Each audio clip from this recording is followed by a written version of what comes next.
शून्य स्वभावनामधेयम् अस्य मुनिवृन्दकर्ता श्री सर्वज्ञदेवा तदस्त्रिगन्धर्देवाकृतिगन्धर्देवा ईस्तेषां वचनानुसारमासाद्ययाचार्ये गुरुगुणाचार्याचार्य नारायणस्वामी विचेतां श्रोतारः सावधानतया सन्तु।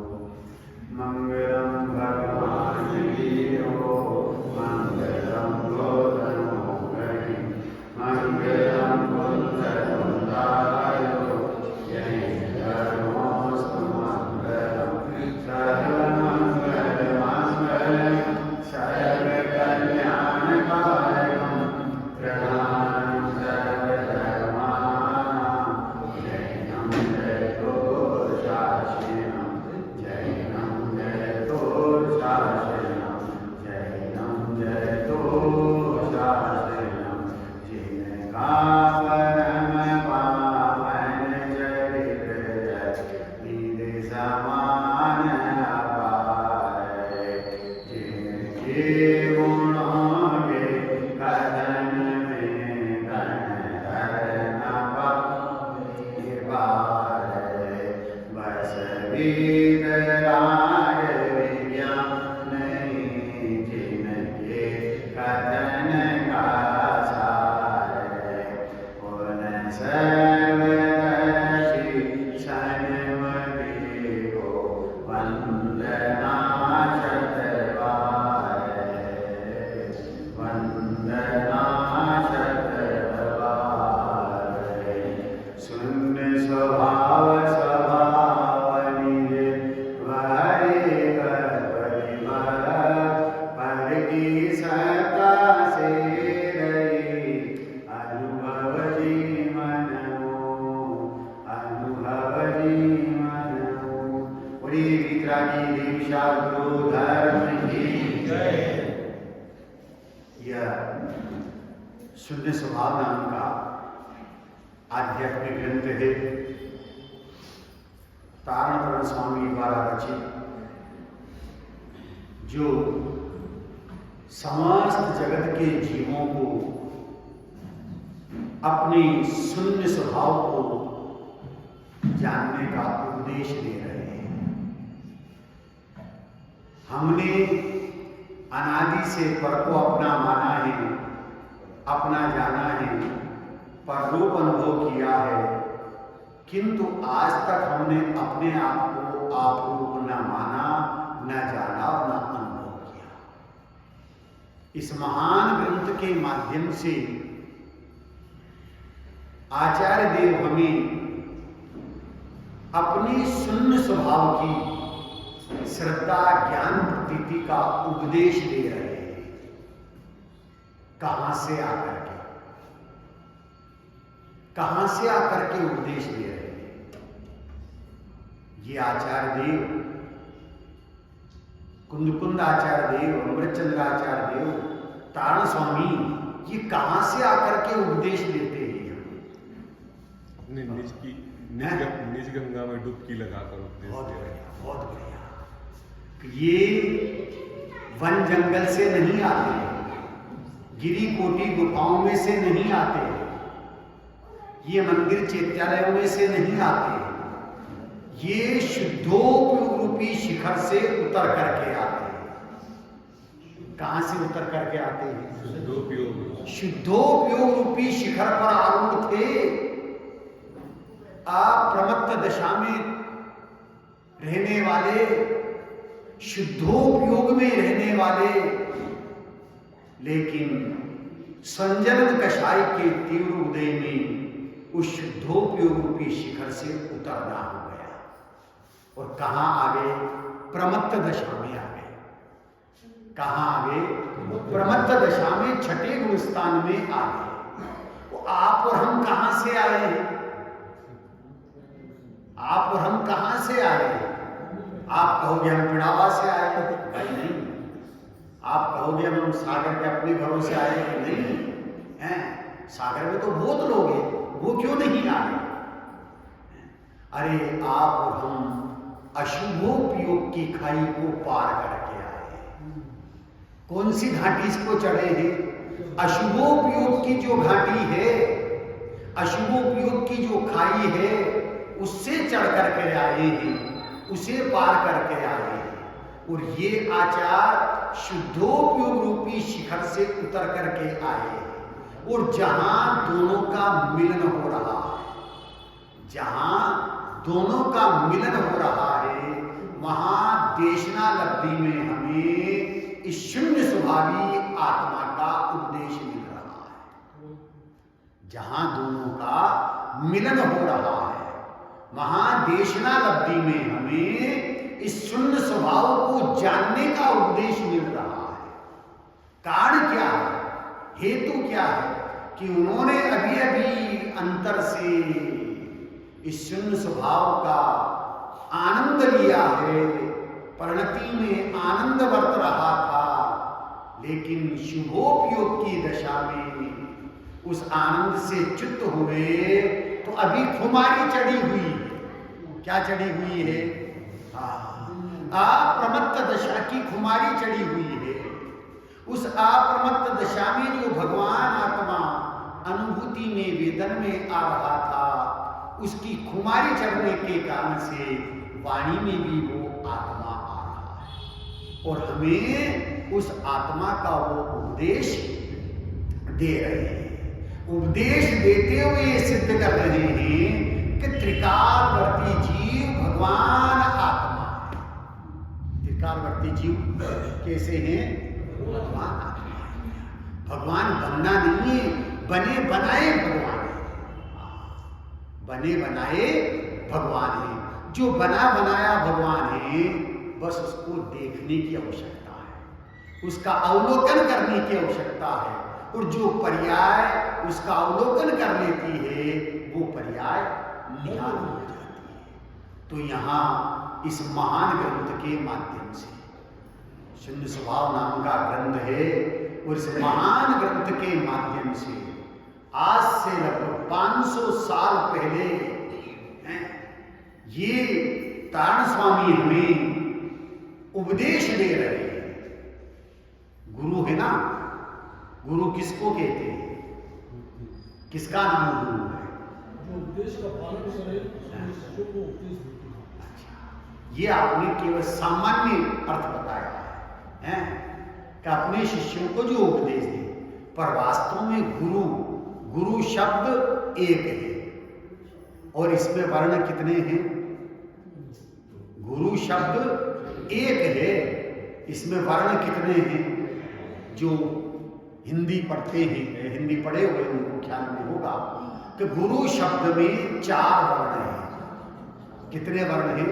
4। ग प्लस उ प्लस र और प्लस उ। वर्ण विच्छेद करें। हिंदी की ग्रामर में वर्ण विच्छेद एक टॉपिक है, तो उसमें गुरु में गुरु शब्द तो एक है, लेकिन वर्ण उसमें 4 है। ग प्लस उ प्लस र प्लस उ। ग अर्थात गवेषणा करना। ग अर्थात गवेषणा करी, खोज करी। किसकी खोज करी? उ मतलब उत्कृष्ट आत्म स्वभाव, उसकी खोज करी। और र अर्थात उसमें रमण किया, खोज ही नहीं करी, उसमें रमण भी किया।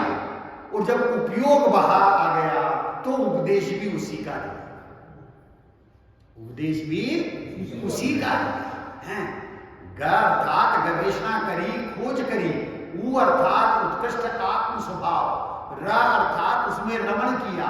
और रमण करते हुए जब परिणति बाहर आ गई तो उपयोग की बहिर्मुख दशा में उपदेश भी उसी का दिया। बस उसका नाम गुरु है। लेकिन तारण स्वामी क्या कहते हैं? निश्चय से गुरु तो अपना भगवान आत्मा है। निश्चय से अपना गुरु कौन है?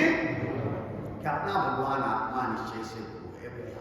अब बाहर में व्यवहार में गुरु, गु अर्थात अंधकार और रू अर्थात निषेध, प्रतीकार, जो हमें अंधकार से प्रकाश की ओर ले जाए, जो हमें अंधकार से प्रकाश की ओर ले जाए, बुराई से हमें अच्छाई की ओर ले जाए, जो फर्श से अर्श तक ले जाए, जो फर्श से अर्श तक ले जाए, और जो हमें अंधकार से निकाल करके प्रकाश की ओर ले जाए, उसे गुरु कहते हैं। ऐसे ये महान गुरु तारण स्वामी हमें उस भगवान आत्मा का उपदेश दे रहे हैं। इस महान ग्रंथ की टीका ब्रह्मचारी जय सागर जी ने की है। इसकी जैसा ब्रह्मचारी जय सागर जी ने इसकी टीका की।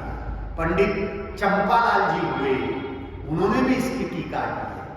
और डॉक्टर मनीषा जैन छिंदवाड़ा की, जिन्होंने भी इस ग्रंथ की टीका की। मैंने 2 टीकाएं पढ़ी, जय सागर जी की पूरी टीका पढ़ी है, और इसके अलावा डॉक्टर मनीषा जी ने जो टीका की है उसका भी मैंने आद्योपांत स्वाध्याय किया है। तो ये तीन टीकाकार इस ग्रंथ के हैं। तो वर्तमान में हमारे सामने जो टीका है वो ब्रह्मचारी जय सागर जी की टीका है, और उन्होंने मंगलाचरण के माध्यम से क्या सिद्ध किया, अपन ने चर्चा प्रातःकाल की थी, 2 मिनट में उसको दोहराते हैं, फिर अगली की चर्चा अपन प्रारंभ करते हैं। सुन्न स्वभाव स्वभाव निज वह एकत्व विभव, पर की सत्ता से रही अनुभव जीवन। शून्य स्वभाव, शून्य का मतलब शून्य, कोई नहीं, बिंदु, बिंदु को शून्य कहते हैं। तो यहां कह रहे शून्य अर्थात शून्य, पर से रहित, ऐसा मेरा निज स्वभाव है। लेकिन पर से रहित है, लेकिन अपने अनंत ज्ञानादि गुणों से युक्त है, इसलिए अशून्य। भाई यहां आचार्य देव ने अनेकांत की सिद्धि की है, अस्थि धर्म और नास्ति धर्म दोनों से सिद्ध किया है कि शून्य स्वभाव है, अर्थात पर से रहित है। लेकिन वो कैसा एकत्व विभक्त है, जिसका स्व से एकत्व बना है, पर से विभक्त बना है।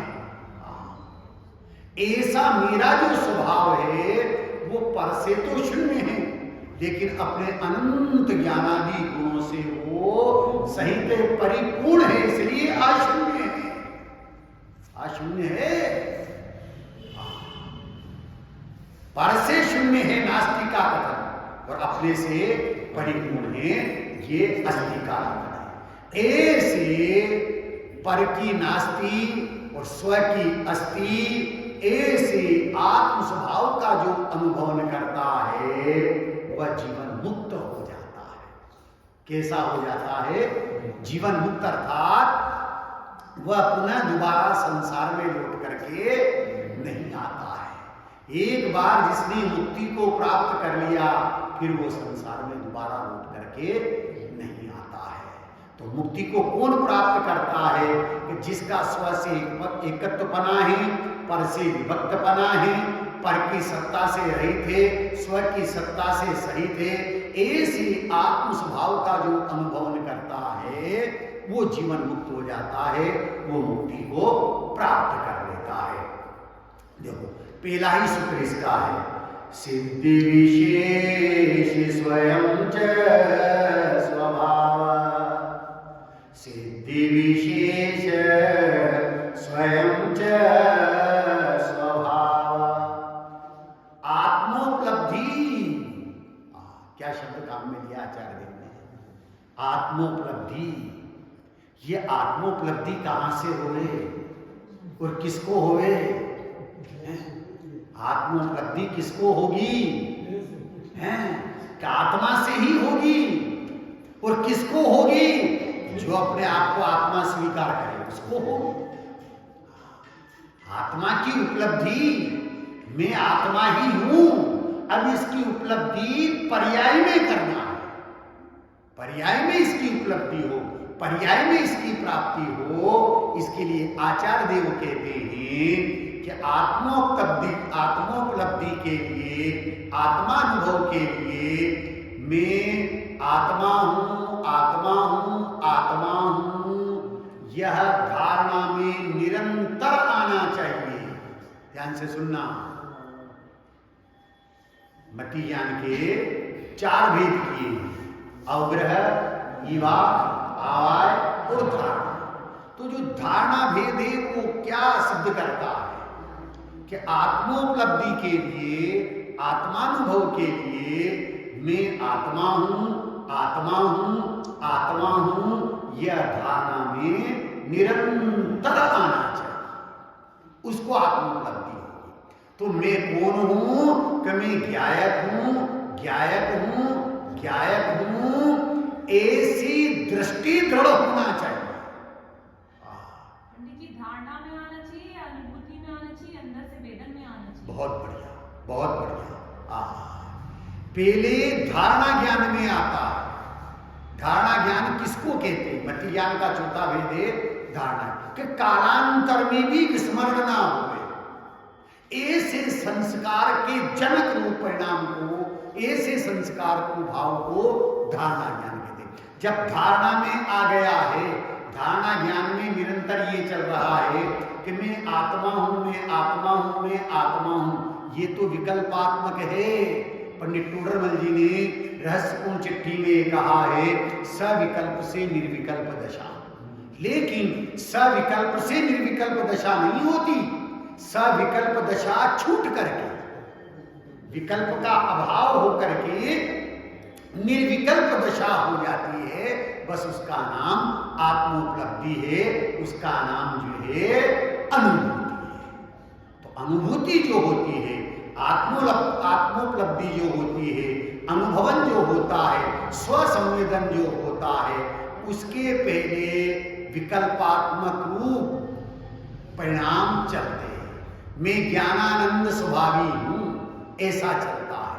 मैं रंग राग से भिन्न भेद से भी में भिन्न निराला हूं। मैं हूं अखंड चैतन्य पिंड, निज रस में रमने, पर इसका नाम आत्मा नहीं है। इसका नाम आत्मा नहीं है, इसका नाम आत्मा का अनुभव नहीं है। ये विकल्प भी विराम पा जाए और विराम पाकर के परिणति स्वरूप में एकाग्र हो जाए और द्वैत पने का भेद समाप्त हो जाए। कितने पने का?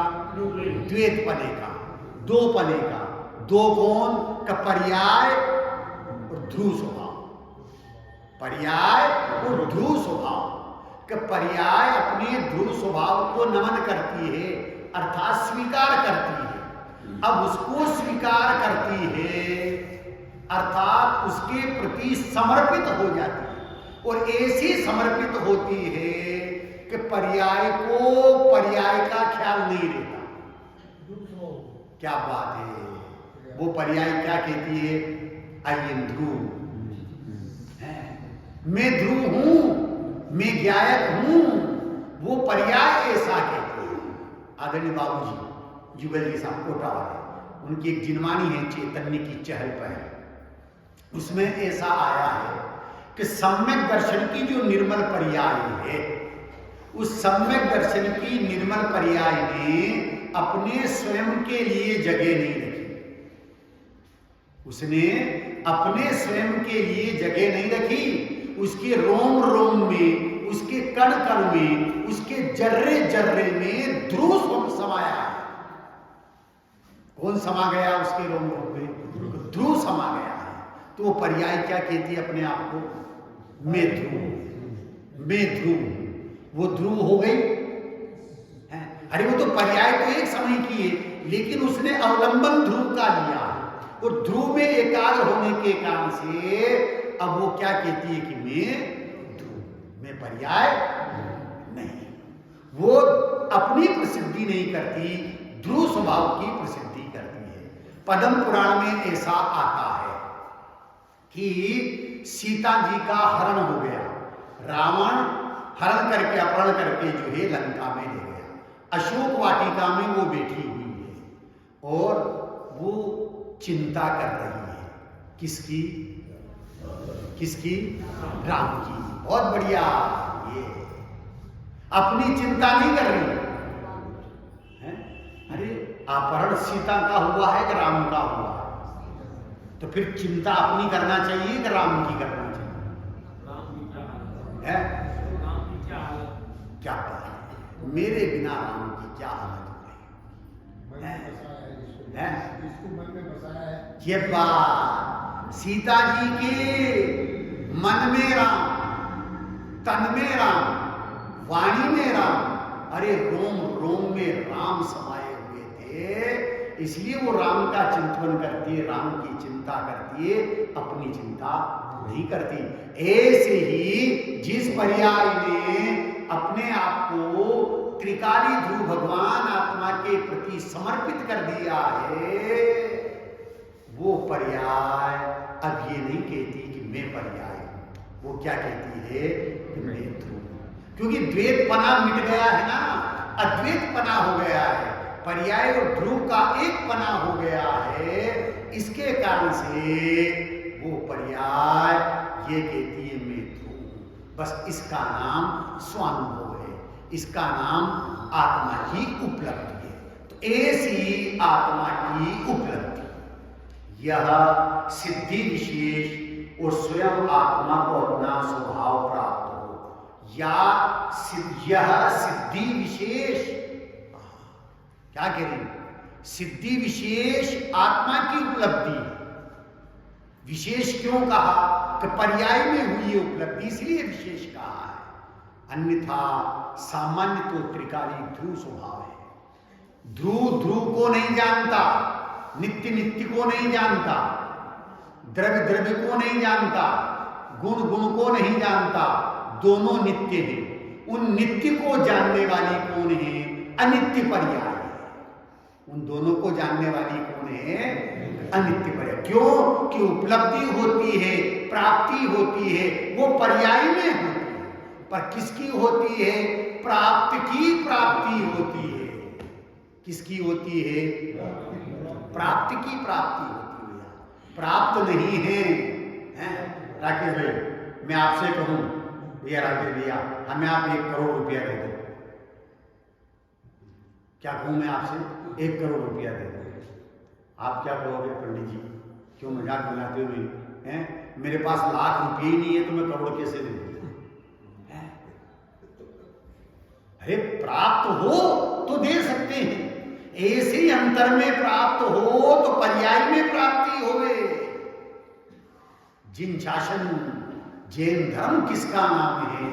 अपनी परिणति में, अपनी पर्याय में उस त्रिकाली ध्रुव स्वभाव की प्राप्ति हो जाना, उसका नाम जिन शासन है, उसका नाम जैन धर्म है भैया।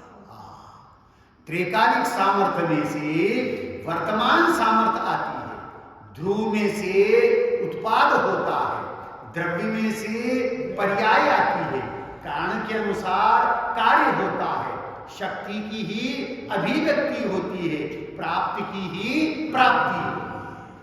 तो क्या कह रहे हैं? आत्म उपलब्धि, यह सिद्धि विशेष और स्वयं आत्मा को अपना स्वभाव प्राप्त हो।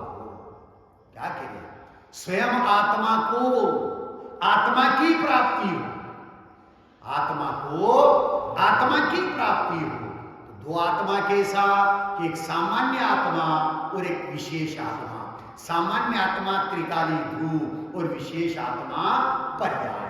तो उस पर्याय में आत्मा की प्राप्ति होना, उसका नाम विशेष है, सिद्धि विशेष है भैया।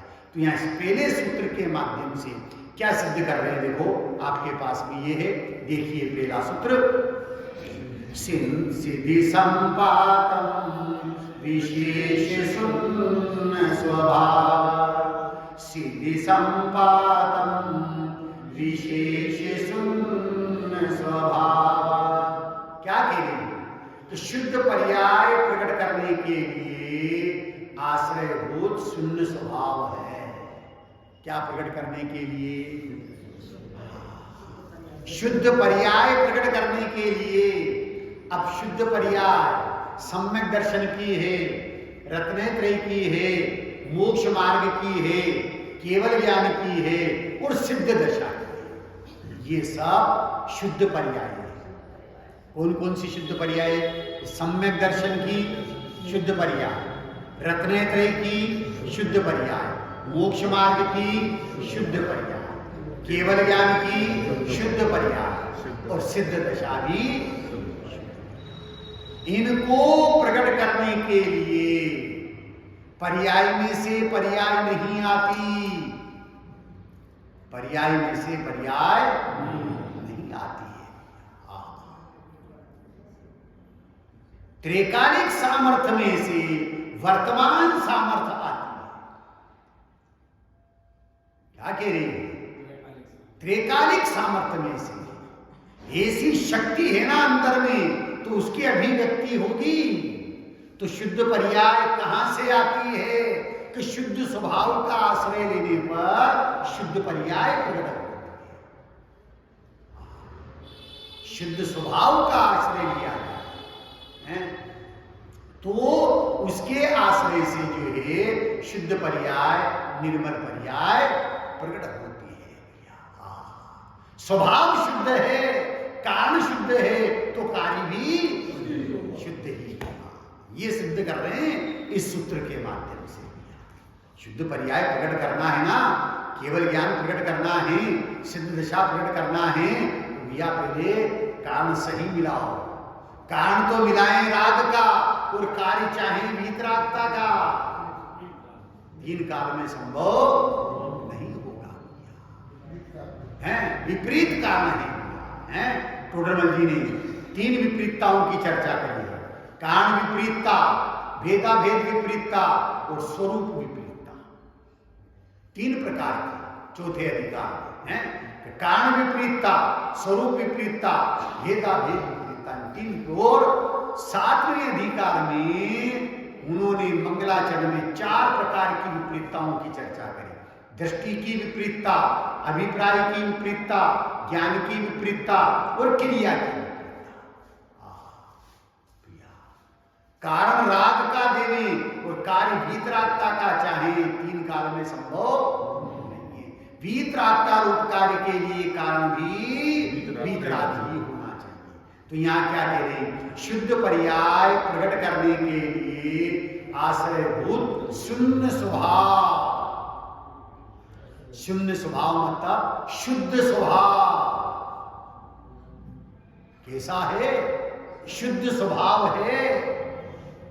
शून्य अर्थात पर का जिसमें प्रवेश ही नहीं विकल्प है, अंश मात्र भी पर का जिसमें प्रवेश नहीं है, ऐसा शून्य स्वभाव है, पवित्र स्वभाव है, अर्थात कारण है। प्रातःकाल अंत में लिया था कारण परमात्मा और कार्य है। तो कारण और कार्य, कारण और कार्य, तो कारण के अनुसार ही कार्य होता है। कारण के अनुसार ही कार्य होता है। देखो अर्थ में लिया ना, शून्य स्वभाव की दृष्टि कारण से सम्यक दर्शन आदि निर्मल पर्याय संप्राप्त होती है, यह कार्य है। सम्यक दर्शन कार्य हुआ, लेकिन इसका कारण क्या है? शून्य स्वभाव।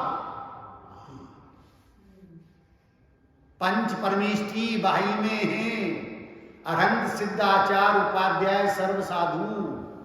ये 5 निर्मल पर्याय हैं, शुद्ध पर्याय।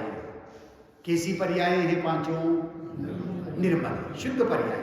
अरंत और सिद्ध की पूर्ण शुद्ध पर्याय, आचार उपाध्याय सर्व साधु की एक देश शुद्ध पर्याय है। तो तान स्वामी क्या कहते हैं कि मेरा आत्मा अमल है। क्या कह रहे हैं? फिर कहते हैं मेरा आत्मा नहीं, इसमें तो द्वैतपना हो गया, 2पना हो गया। मैं ही अमल हूं। पंडित साहब, मैं ही अमल हूं। ऐसे अमल स्वभाव का आश्रय लेने पर, ऐसे अमल स्वभाव का अवलंबन लेने पर परिणति में, पर्याय में निर्मलता और विमलता प्रकट हो जाती है। परंतु वो निर्मलता और वो विमलता वो निर्मलता और वो विमलता आश्रय के लायक नहीं होती। क्या कहा? वो विमलता और वो निर्मलता आश्रय के लायक नहीं होती। वो निर्मल और विमल पर्याय ये कहती है हमने जिसका आश्रय लिया है वो उपाधि। पर्याय क्या कह रही है? अरण्य सिद्धाचार्य उपाध्याय सर्व साधु की पर्याय है। प्रवचन सार के इसमें आया है अरिहंत सिद्धाचार्य पाठक साधु ही परमेष्टि पर सब आत्मा की अवस्थाएं आत्मा ही है शरण। पंच परमेष्टि शरण है कि नहीं है? राकेश भाई सोच के जवाब दो। बहुत बढ़िया। ये उपचार से व्यवहार से शरण है, भूतार्थ से तो अपना त्रिकाली ध्रुव भगवान आत्मा ये शुद्धात्मा ही शरण है। जो इसकी शरण में आता है उसकी परिणति में पंच परमेष्टि की पर्याय प्रकट हो जाती है। पंच परमेष्टि की पर्याय आत्मा की प्रसिद्धि करती है। क्यों करती है? कारण क्या है कि आत्मा का स्वाद जानने के कारण से साधु कहा जाता है, आत्मा का अध्ययन करने के कारण से उपाध्याय कहा जाता है, आत्मा में आचरण करने के कारण से आचार्य कहा जाता है, आत्मा के सिंहासन पर विराजमान होने से अरिहंत कहा जाता है और आत्मा में समा जाने के कारण से जिन्हें सिद्ध कहा जाता है। लेकिन ऐसे अहंत सिद्धाचार्य उपाध्याय सर्व साधु भी विमल हैं, निर्मल हैं। वो आश्रय के लायक नहीं, वो उपाधेय नहीं है। वो निर्मलता, वो विमलता जिसके आश्रय से प्रकट हुई है ऐसा अमल स्वभाव ही आश्रय करने लायक है। कौन सा स्वभाव? ममल पाहुड नाम का ग्रंथ तान स्वामी के द्वारा रचित 3200 गाथाएं और जिसमें 175 फूलनाएं जिन्हें छंद कहा जाता है, राग कहा जाता है। हर फूलना में, हर छंद में जो है किसकी प्रसिद्धि करी है? प्रदीप भाई हैं? कौन से आत्मा की है? और थोड़ा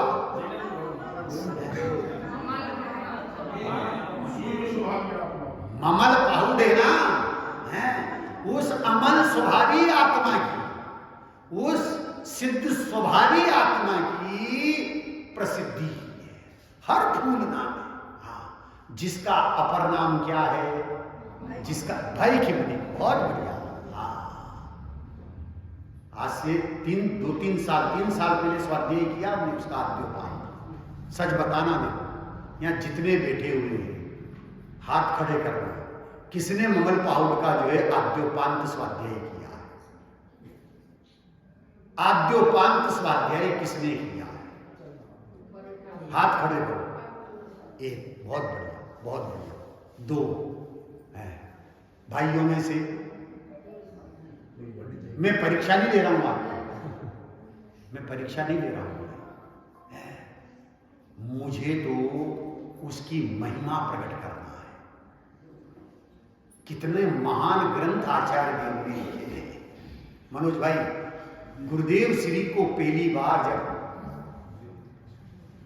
भगवान दादी शोभाराम उन्होंने मल्हारगढ़ में वो शास्त्र भेंट किए, उन्होंने उनको देखा और देख करके कैसे नमन किया, कैसे नमस्ते किया, ऐसे दंडवत। और क्या कहा उनसे, दोनों भाइयों से, करे तुमने ये रत्न कहां छिपा करके रखा के दे दिया है? कितना बहुमान आया उनको कि ये रत्न कहां छिपा करके रखा के दे दिया, जो हमें साक्षात वर्तमान में ही अशरीरी होने होने का उपदेश और संदेश देते हैं। मैं अशरीरी हूं, ऐसा उपदेश और संदेश ये महान ग्रंथ देते हैं। उनकी महिमा हमें कितनी आती है, बस वो जानना है। हमारे तो भाई साहब सुदीप जी ने पहली बार आए थे, इतना उपकार किया कि सारे ग्रंथ हमें भेंट में दिए थे। आज भी हमारे पास में सारे ग्रंथ पड़े और सबका हमने आद्योपांत स्वाध्याय किया है। ज्ञान समुच्चय सार का 2 बार स्वाध्याय किया। अभी भी मेरा मूल ज्ञान समुच्चय सार की स्वाध्याय ही लेने का था, क्योंकि समय सार जी के समकक्ष है भैया, समय सार जी के समकक्ष ज्ञान समुच्चय सार है। पर भाई साहब बोले कि नहीं, शून्य स्वभाव लेना है। शून्य स्वभाव ले लेंगे, क्या दिक्कत है? बात तो हर ग्रंथ में, सारे द्वादशांग में, 12 अंग 14 पूर्व में एक भगवान आत्मा की बात है। वो भगवान आत्मा एक समय के लिए हमारी दृष्टि का विषय बन जाए, एक समय के लिए पर्याय। एक समय किसको कहते हैं? किसका नाम? समय की सबसे छोटी इकाई एक समय, काल की सबसे छोटी इकाई एक समय। एक समय किसको कहते हैं? किसका नाम एक समय है? एक पुद्गल का परमाणु दूसरे पुद्गल के परमाणु तक मंद गति से जो गमन करता है, उस गमन काल का नाम एक समय। एक पुद्गल का परमाणु दूसरे पुद्गल के परमाणु तक मंद गति से जो गमन करता है, उस गमन काल का नाम एक समय है। या पीकू सेकंड को भी एक समय कहते हैं। ध्यान से सुनना देखो भैया कि एक सेकंड में 2.5 विपल होते हैं। 1 मिनट में 150 विपल होते हैं। 1 घंटे में 9000 विपल होते हैं। और 24 घंटे अर्थात एक दिन में 2,16,000 विपल होते हैं। तो श्रीमद् रायचंद जी ये कहते हैं, हे जगत के जीवों, तुमने 2,16,000 विपलों में से कितने का सदुपयोग किया? कितने विपलों को आत्मा को जानने में लगाया है, आत्मा को समझने में लगाया। एक सेकंड में 100 करोड़ नैनो सेकंड होते हैं। एक सेकंड में 100 करोड़ अर्थात 1 अरब नैनो सेकंड होते हैं। एक नैनो सेकंड में 1000 पीकू सेकंड होते हैं। और असंख्यात समय का 1 पीकू सेकंड, असंख्यात समय की 1 आंगुली होती है, असंख्यात समय का 1 निमिष होता है। तो ऐसे एक समय के लिए आत्मा की अनुभूति हो जाए। कितने समय के लिए? एक समय के लिए भैया। तो क्या होगा? दयादान पूजाशील पूंजी को अजाने बनो, जितनी तू हंसाना काल में कमाएगो। तेरे बिन विवेकी कमाई रहे नाथ, भेद ज्ञान बिन के समय में गमाएगो। अमल अखंडित स्वरूप शुद्ध चिदानंद, अरे अमल अखंडित स्वरूप शुद्ध चिदानंद, जाके बंद माही एक समय तू रमाएगो। मेरी समझ मांझी अपनी प्रताप आप, मेरी समझ मांझी अपनी प्रताप आप, एक समय की कमाई तू अनंत काल खाएगो। एक समय की कमाई तू अनंत काल खाएगो। एक समय की कमाई और अनंत काल तक खाई। वो एक समय की कमाई क्या है? शुद्ध पर्याय, सम्यक दर्शन, रत्नत्रय, मोक्ष मार्ग, ये एक समय की कमाई है। ये शुद्ध दशा, ये शुद्ध पर्याय, ये निर्मल पर्याय, ये कार्य परमात्मपना आता कहां से है? कहां से आता है? कार्य परमात्मपना कहां से आता है? कारण परमात्मा के आश्रय से आता है। किसके आश्रय से आता है? वो कारण परमात्मा कहां है? मैं ही हूं। क्या सिद्ध कर रहे हैं? देखो अर्थ में बहुत गंभीरता है। इसका एक एक सूत्र,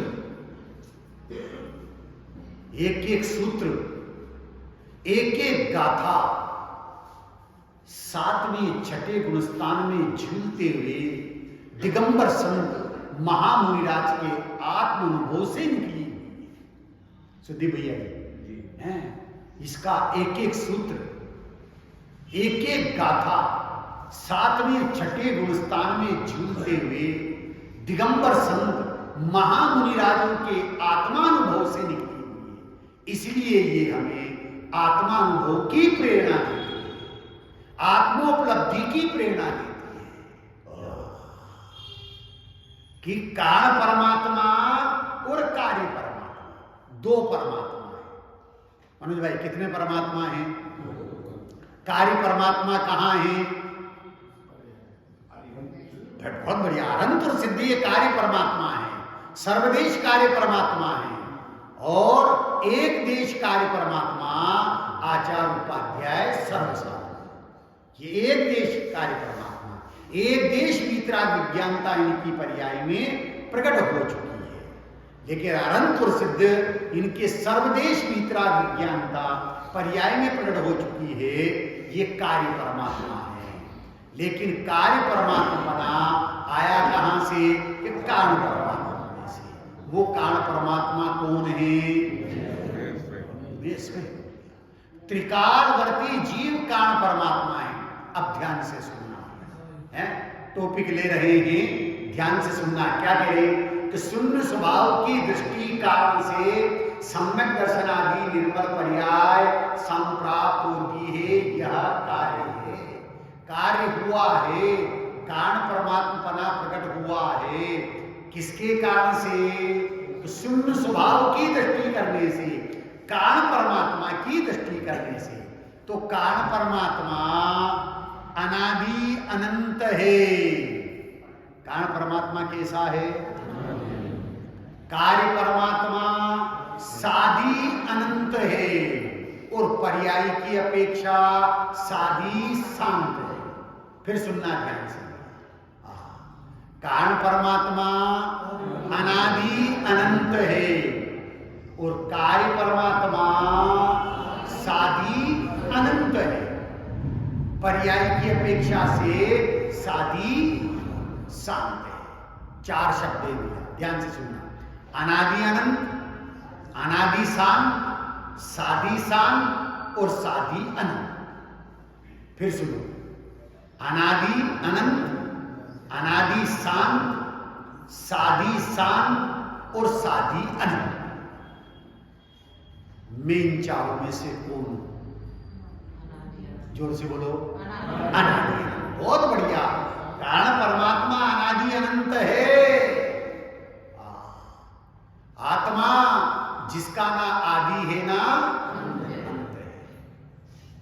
मेरो आत्मा अनंत, मेरो आदि है ना अंत। ना मेरा आदि है ना मेरा अंत है। भैया गाथा नंबर 6 में यही सिद्ध किया है?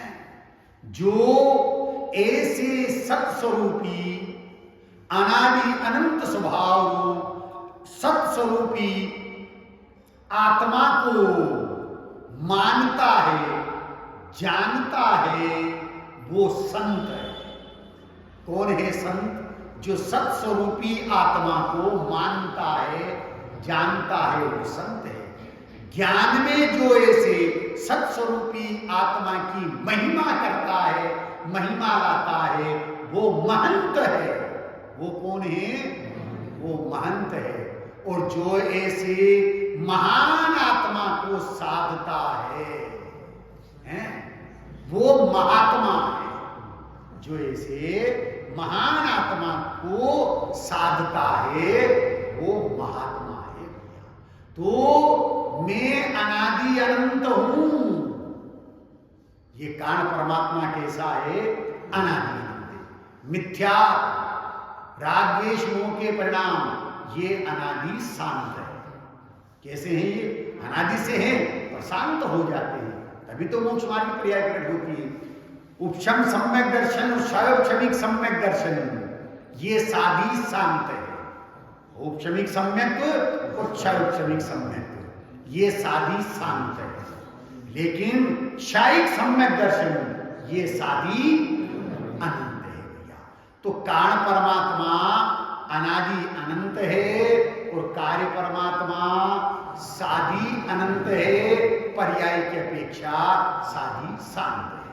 दूसरा है कारण परमात्मा अमूर्तिक है और कार्य परमात्मा भी अमूर्तिक है। कारण परमात्मा अमूर्तिक है, कार्य परमात्मा भी अमूर्तिक है। कारण परमात्मा अतीन्द्रिय आनंद स्वरूप है और कार्य परमात्मा अतीन्द्रिय आनंद रस स्वरूप है। ये पर्याय में रस आ रहा है ना। कारण परमात्मा अतीन्द्रिय आनंद स्वरूप है और कार्य परमात्मा अतीन्द्रिय आनंद रस स्वरूप है। कारण परमात्मा आश्रय की अपेक्षा से सर्वथा उपादेय। कारण परमात्मा किसकी अपेक्षा? आश्रय की अपेक्षा से सर्वथा उपादेय है और कार्य परमात्मा प्रकट करने की अपेक्षा से सर्वथा उपादेय। कार्य परमात्मा प्रकट करने की अपेक्षा से सर्वथा उपादेय है। कारण परमात्मा परम पारणामिक भाव है और कार्य परमात्मा क्षयिक भाव है। फिर सुनना ध्यान से, कारण परमात्मा परम पारणामिक भाव है और कार्य परमात्मा क्षयिक भाव है। कारण परमात्मा परम शुद्ध निश्चय का विषय है और कार्य परमात्मा शुद्ध सद्भूत व्यवहार नहीं का विषय है। कारण परमात्मा किसका विषय है? परम शुद्ध निश्चय नहीं का विषय है और कार्य परमात्मा शुद्ध सद्भूत व्यवहार नहीं का विषय है। कारण परमात्मा उत्पाद व्यय रहित है। कारण परमात्मा उत्पाद व्यय रहित है और कार्य परमात्मा उत्पाद व्यय सहित है। कैसा है कार्य परमात्मा? उत्पाद व्यय सहित है। कारण परमात्मा स्व है और कार्य परमात्मा गजब कर दिया। ऐसा सुधी जी क्या कह रही है? कारण परमात्मा स्व है और कार्य परमात्मा पर है। रस तो उसी में आ रहा है, पर कैसे है कार्य परमात्मा एक रस आ रहा ना। बहुत बढ़िया। कितना बढ़िया प्रश्न है प्रदीप जी भाई का, कि रस आनंद तो कार्य परमात्मा में ही आ रहा है? फिर पर कैसे हो गया? बहुत बढ़िया। इसका जवाब नियम सारगाथा में पद्मनंदी आचार्य ने दिया है और ये सिद्ध किया है कि केवल ज्ञान की पर्याय भी परद्रव्य है। केवल ज्ञान की पर्याय कार्य परमात्मा है कि नहीं है? है ना? लेकिन वो भी परद्रव्य है। क्यों है? कि स्वभाव की अपेक्षा से वो आश्रय करने लायक नहीं होती है, पर्याय है, इसलिए पर्याय का आश्रय नहीं होता है, इसलिए वो परद्रव्य है। स्वभाव का आश्रय होता है, इसलिए वो स्व है और केवल ज्ञान की पर्याय अर्थात कार्य परमात्मा भी पर है। बराबर उत्पाद यही है ना, बराबर। अरे ध्यान से सुनना, पर्याय पर्याय के स्वर में बोलेगी तो पिटेगी। क्या कहा? पर्याय पर्याय के स्वर में बोलेगी तो पिटेगी और पर्याय ध्रुव के स्वर में बोलेगी तो पूजेगी। केवल ज्ञान की पर्याय पूजा करते ना, क्यों करते हैं? केवल ज्ञान की पूजा करते हैं ना, ज्ञान कल्याण की केवल ज्ञान प्रदेय की पूजा करते हैं। क्यों करते हैं? क्या कारण है? अरे वो कार्य परमात्मा बना रूप है, परिपूर्ण शुद्ध पर्याय है, परंतु वो स्वयं केवल ज्ञान की पर्याय ये सिद्ध करती है कि मैं त्रिकाली ध्रुव भगवान आत्मा। पर्याय पर्याय के स्वर में नहीं बोलती, पर्याय ध्रुव के स्वर में बोलती है, इसलिए वो पूजी जा रही है। तो पूज्य कौन है? क्या बात है, ध्रुव स्वभाव पूज्य। तो वो कारण परमात्मा स्व है और कार्य परमात्मा पर है। कारण परमात्मा संवर निर्जरा धर्म रूप है, कार्य परमात्मा आश्रव बंध पुण्य और संसार रूप है। या बात थोड़ी कठोर है, पच जाए हजम हो जाए तो जीव निहार हो जाए। केवल ज्ञान की पर्याय क्यों कहलाएगी? हैं? केवल ज्ञान की जो परमात्मा का पर्याय है, हाँ, केवल वो कैसे कहलाएगी? पाप बंधु। बहुत बढ़िया, कितनी बढ़िया बात है, बहुत सुंदर प्रश्न है कि केवल ज्ञान की पर्याय कारण परमात्मा है। अब वो जो पुण्य रूप कैसे है, वो आश्रवबंध रूप कैसे है, दोनों सुनो ध्यान से कि कारण परमात्मा संवर निर्जरा धर्म रूप सुख रूप है। अब कार्य परमात्मा अर्थात अपनी परिणति में जो केवल ज्ञान हुआ वो नहीं, जो कार्य परमात्मा बहिरंग में है, अरहंत और सिद्धाचार्य उपाध्याय सर्व साधु उनकी आराधना करना, साधना करना, आश्रय लेना, वो आश्रव बंध और पुण्य है। बहुत बढ़िया है। आगे कहते हैं कारण परमात्मा में अंतर मुहूर्त रहने पर केवल ज्ञान और मोक्ष की प्राप्ति होती है। क्या कहते हैं? कारण परमात्मा में अंतर मुहूर्त रहने पर हाँ केवल ज्ञान मोक्ष की प्राप्ति होती है, और कार्य परमात्मा के समीप अनंत भव रहने पर भी एक भव का भी अभाव नहीं होता, अनंत भव बढ़ते हैं। क्या कहा? कार्य परमात्मा में अंतर मुहूर्त रहने पर अनंत भव का अभाव हो जाता है, केवल ज्ञान मोक्ष की प्राप्ति हो जाती है, अंतर मुहूर्त रहे तो है। और कार्य परमात्मा के नजदीक एक भव नहीं अनंत भव रहे तो भी एक भव का अभाव नहीं होगा, और अनंत भव बढ़ते ही जाएंगे। कारण परमात्मा वस्तु अर्थात आत्मा के सहज स्वभाव रूप है, और कार्य परमात्मा पर्याय की परिपूर्ण शुद्धता का नाम है। त्रिकाली ध्रुव चैतन्य मूर्ति शून्य स्वभाव वह कारण परमात्मा है, और केवल दर्शन और केवल ज्ञान से युक्त जो पर्याय है वो कार्य परमात्मा है। 12 बिंदु अपन ने लिए हैं इस पहले सूत्र के माध्यम से, इनकी विस्तार से चर्चा अपन कल प्रातःकाल के प्रवचन में और लेंगे। तो यहाँ जो ये सिद्ध किया है कि शून्य स्वभाव की दृष्टि कारण से, ऐसे कारण परमात्मा की दृष्टि करने से, आश्रय करने से सम्यक दर्शन आदि। अब आदि में क्या लेना? सम्यक दर्शन, रत्नेत्रय, मोक्ष मार्ग, केवल ज्ञान, सिद्ध दशा आदि निर्मल पर्याय संप्राप्त होती है, अर्थात ये कार्य होता है, कारण के अनुसार ही कार्य होता है भैया।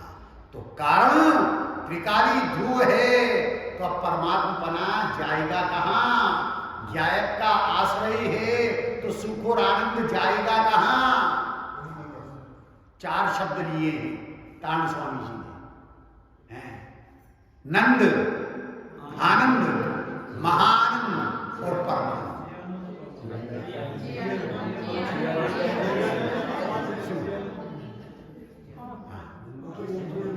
नंद है, आनंद है, अच्छे आनंद, महानंद है और परमानंद। सुनना ध्यान से, नंद कौन है? बहुत बढ़िया, बहुत बढ़िया, बिल्कुल सही जवाब। नंद अर्थात आत्मा। कौन आत्मा? त्रिकालवर्ती, निगोद से लेकर के सिद्ध तक वो नंद है। ऐसे नंद आत्म स्वभाव की श्रद्धा ज्ञान प्रतीति करे तो चौथे गुण स्थान में आनंद हो जाता है। क्या प्रकट हो गया? आनंद। चौथे गुण स्थान में आनंद हो गया। लेकिन उस चौथे गुण स्थान वाले ज्ञानी धर्मी जीव को संतुष्टि नहीं होती, तृप्ति नहीं होती, स्वरूप की एकाग्रता बढ़ती है, पंचम गुण स्थान में आता है, दो चौकड़ी कषाय का अभाव होता है, शुद्धता बढ़ती है, लेकिन अभी भी तृप्ति नहीं हुई। और पांचवें से कौन से गुण स्थान में जाता है? सातवें में। अप्रमत्त दशा में अंतर की मग्नता होती है तो बाहर में नग्नता आ जाती है।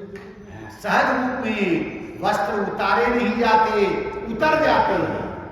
तो उसी अप्रमत्त दशा में, शुद्धोपयोग दशा में महाआनंद प्राप्त होता है। कैसा आनंद है वो? महाआनंद है भाई। बराबर, छह आनंद और महाआनंद एक। तो उस महाआनंद से भी उन्हें तृप्ति नहीं हो रही है, इसलिए वो सातवें से आठवें गुण स्थान में जाते हैं और श्रेणी मानते हैं। कौन सी श्रेणी मानते हैं?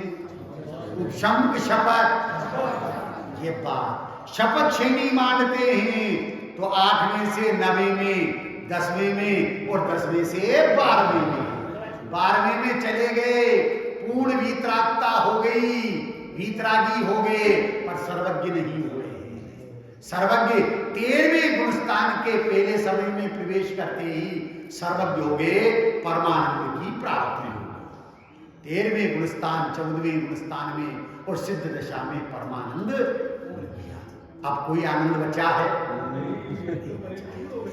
अब तो परिपूर्ण आनंद की प्राप्ति हो गई भैया। ऐसे परमानंद की प्राप्ति हमें हुए, इसके लिए क्या कह रहे हैं भैया? मैं हूं ज्ञायक ज्ञान सहारे,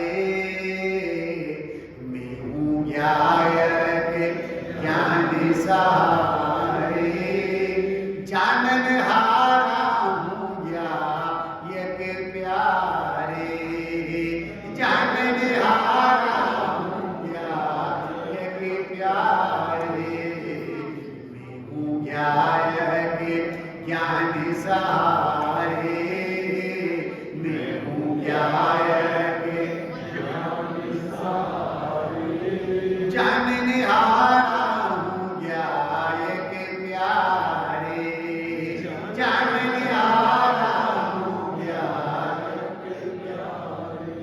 ध्रुव की महिमा परिणति में जब आई, ध्रुव की महिमा परिणति में जब आई, मेरी परिणति निज में समाई, मेरी परिणति निज में समाई। स्वर्गीय अस्थि की मस्त बहारे, स्वर्गीय अस्थि की मस्त बहारे, जानन हारा हूं ज्ञायक प्यारे, जानन हारा हूं ज्ञायक प्यारे। कर्म नो कर्म भाव कर्म न्याय, कर्म नो कर्म भाव कर्म न्याय, पर मेरे कान पर के सारे, पर मेरे कान पर के सारे, चेतो चेतन सद्गुरु समझाए, चेतो चेतन सद्गुरु समझाए, जानन हारा हूं ज्ञायक प्यारे, जानन हारा हूं ज्ञायक प्यारे। गुण पर्यय के भेदों से पारा,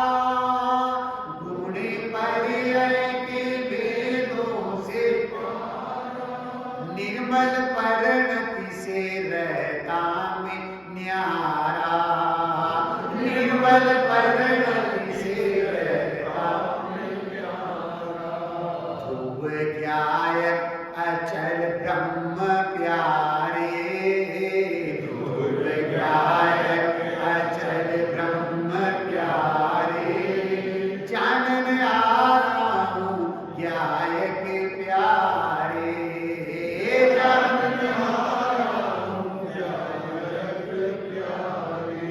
मुक्ति पर्याय में जिनने पाई, मुक्ति पर्याय में जिनने पाई, ज्ञायक आश्रय उसी में समाई, ज्ञायक आश्रय उसी में समाई।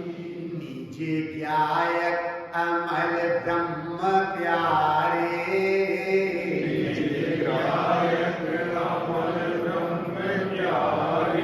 जानन आराम ज्ञायक प्यारे, जानन आराम ज्ञायक प्यारे। हूँ ज्ञायक ज्ञान सहारे,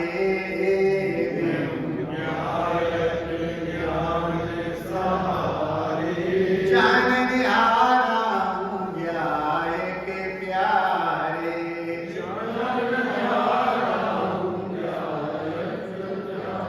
जानन आराम ज्ञायक प्यारे, जानन आराम ज्ञायक प्यारे। सभी जीव उस जाननहार स्वरूपी भगवान आत्मा को अपनी दृष्टि का विषय बनाएं, श्रद्धा का श्रद्धेय बनाएं, ज्ञान का ध्येय बनाएं, ज्ञान का ध्येय बनाएं, चारित्र्य की चर्या का विषय बना करके अपनी परिणति में सम्यक दर्शन, रत्नेत्रय, मोक्ष मार्ग और मोक्ष की प्राप्ति करें। इस मंगल भावना के साथ अभी की बात को विराम देता हूं। ओम